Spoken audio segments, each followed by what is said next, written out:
What if Job would have known early on that this was all a setup for God to do something amazing in his life?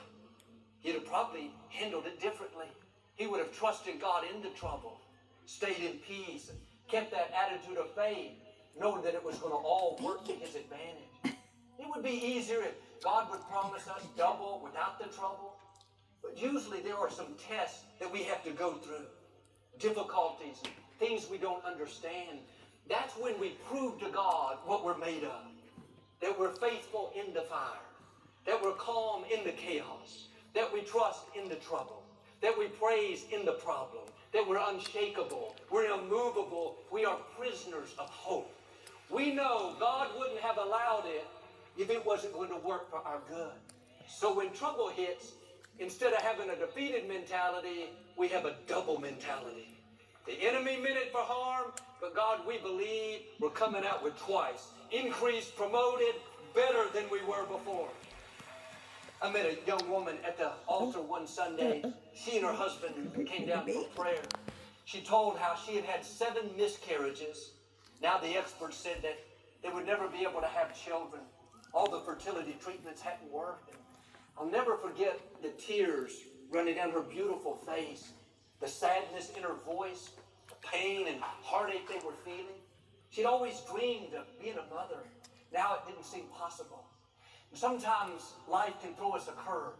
Our dreams get shattered. There's heartache and things that can squeeze the life and joy out of us. I love how God came to heal the brokenhearted, to restore what was stolen. I told them what I'm telling you, that God sees what you're going through. And when you believe, He can do amazing things.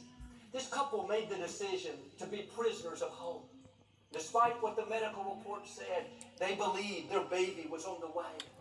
Every day they thanked God that He was bringing them this child. 2 years later, I saw them after the service in the lobby. The woman was carrying a beautiful baby girl. The husband was carrying a baby boy. They had had twins.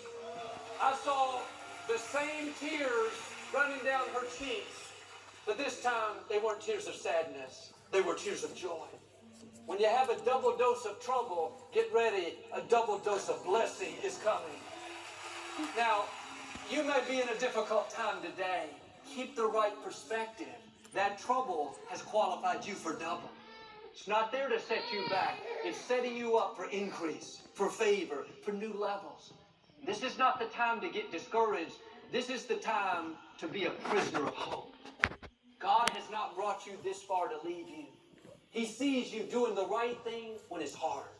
Like that young couple praising through the pain. Keeping a good attitude when it's not fair. Believing when there's no sign of things changing. Because you're locked into hope, you are passing the test. I believe and declare what God